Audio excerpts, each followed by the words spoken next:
Assalamualaikum warahmatullahi wabarakatuh. Halo Sobat Manajemen, dengan saya Muhammad Fauzi dalam Himan Podcast. Ini merupakan siaran edukatif yang akan membahas semua perihal tentang pentingnya relasi melalui kampus merdeka, bersama narasumber yang keren dan tentunya berpengalaman. Ya, Himan Podcast Talk with Muhammad Solihin.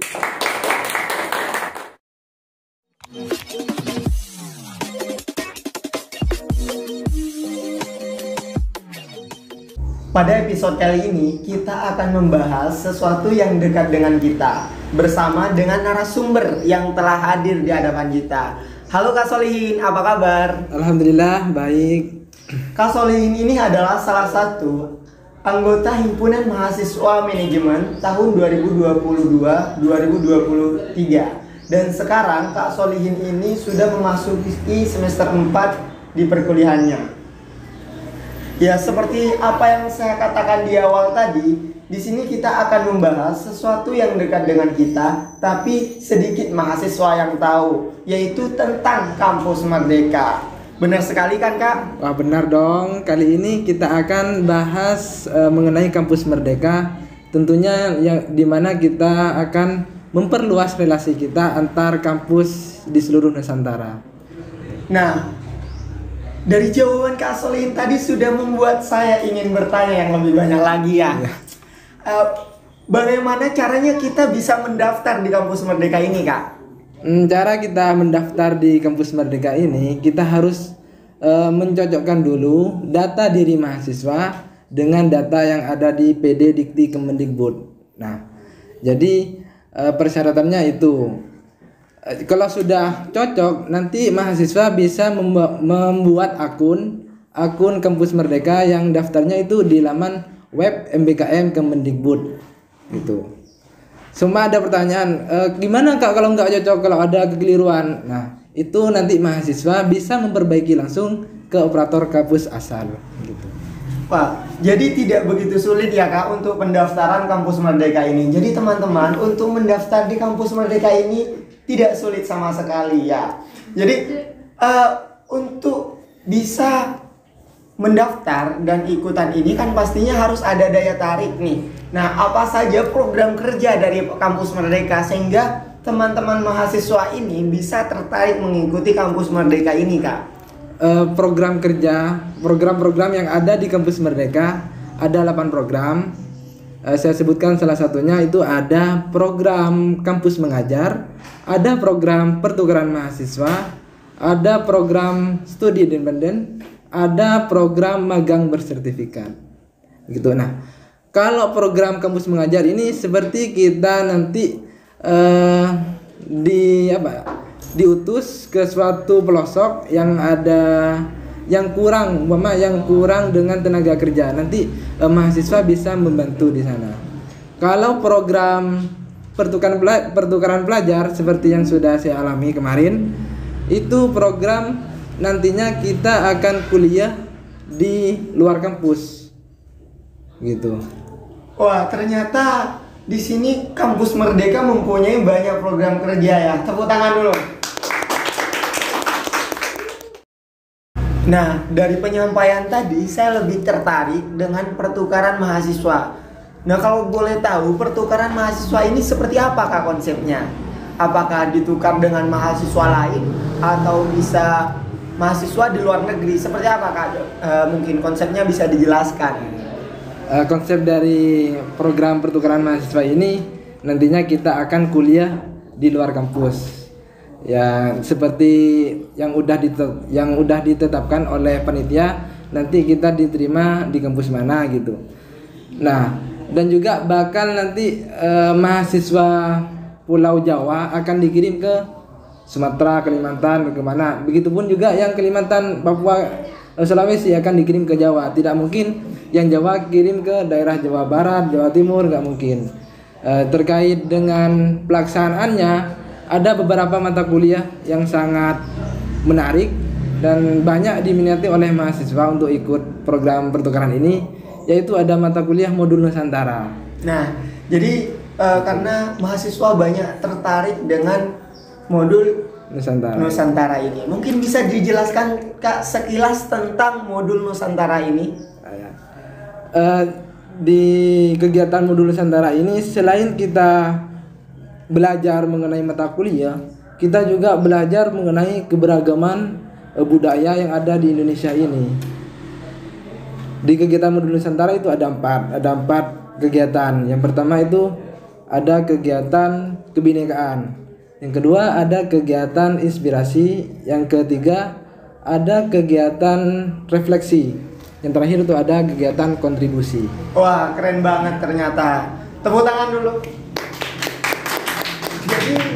Jadi di sini kita bisa tahu bahwasannya dari modul Nusantara ini kita bisa mengerti tentang budaya orang lain, iya, seperti itu ya. Ya, benar sekali. Jadi dari feedbacknya ke kita itu kita bisa mengenal budaya orang lain melalui modul Nusantara ini. Nah, kalau boleh tahu Kak, di sini apakah mendapat uang saku Kak dalam program kerja ini? Yang saya alami ya tentunya dapat itu dari program pertukaran. Kan aku kemarin udah melaksanakan program pertukaran mahasiswa PMM angkatan pertama. Itu insentif dari program ini ada biaya hidup, ada uang akomodasi, ada transportasi, dan juga ada tes PCR. Kan kalau naik pesawat itu kan harus tes PCR. Nah, itu dibiayai oleh panitia.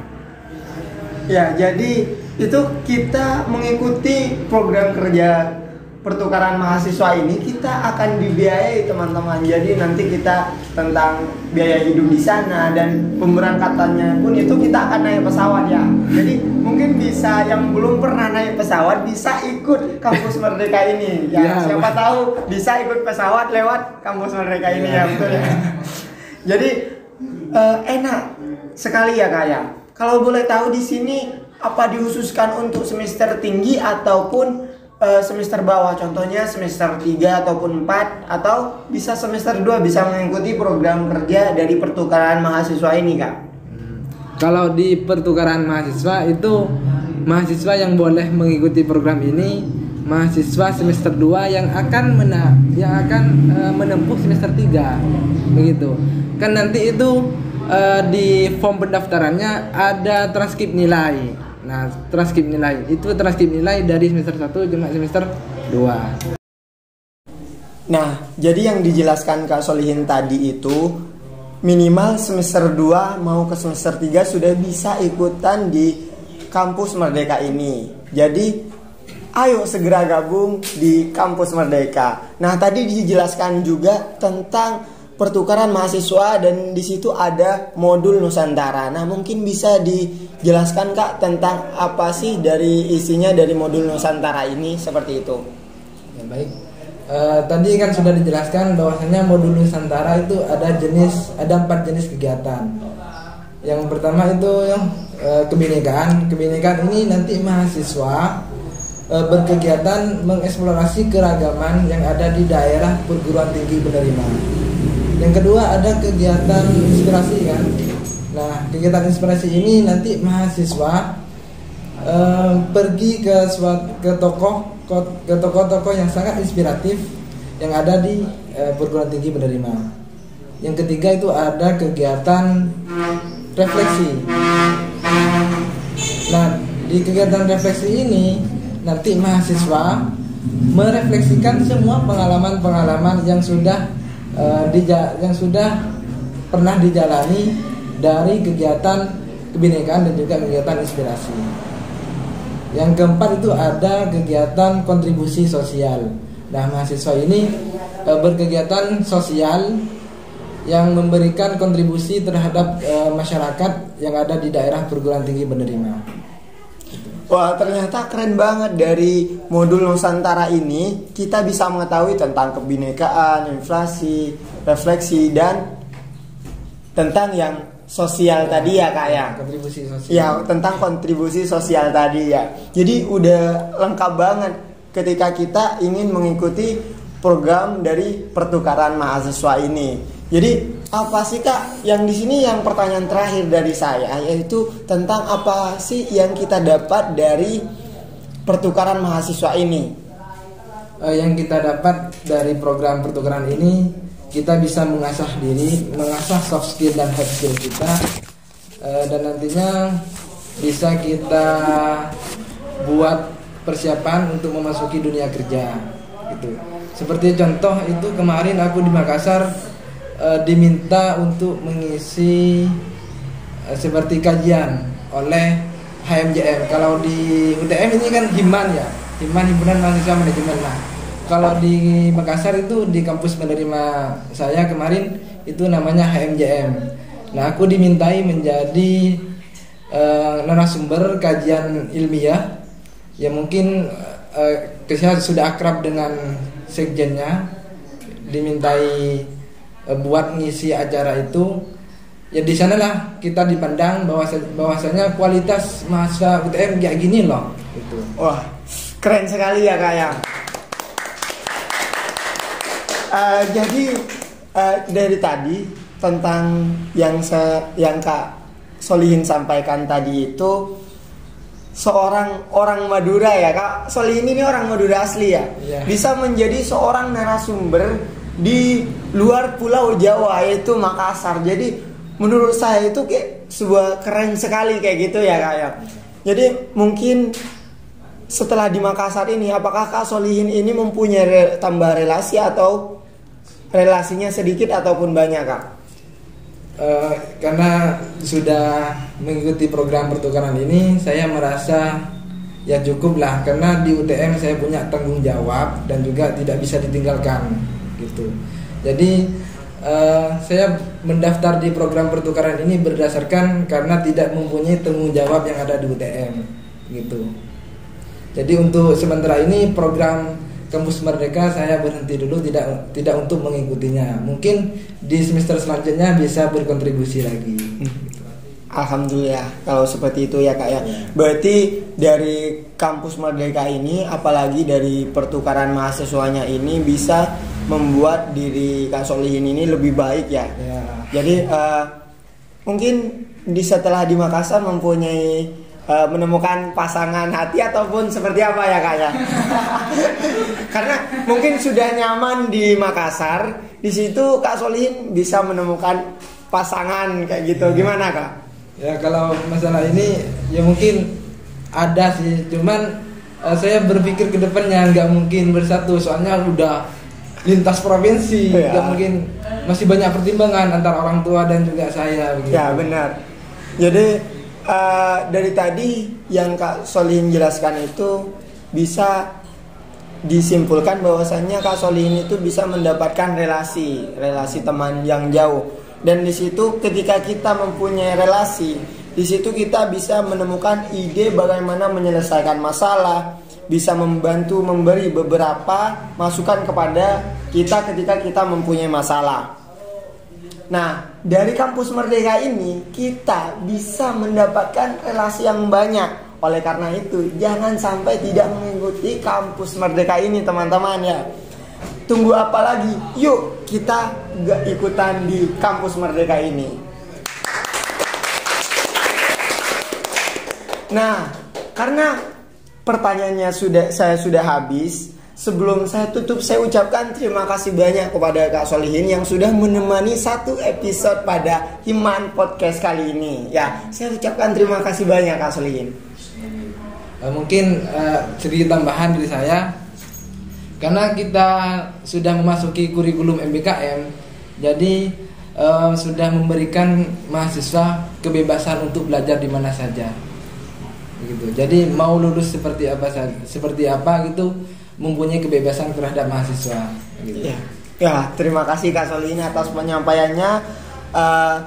Jadi saya tutup episode kali ini. Saya Muhammad Fauzi. Saya ucapkan terima kasih atas perhatiannya. Sampai jumpa dan bertemu di episode selanjutnya di bulan depan di Himan Podcast. Terima kasih. Assalamualaikum warahmatullahi wabarakatuh. Bye bye.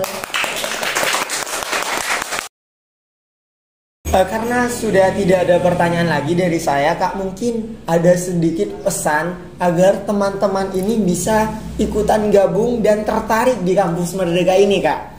Jadi monggo pesannya. Mungkin pesan dari saya yang pertama itu jangan pernah bosan untuk mengetahui hal yang baru. Bahwasanya dari sanalah kita belajar untuk bisa mengetahui sesuatu yang belum kita ketahui. Dan juga dari program pertukaran ini bisa merubah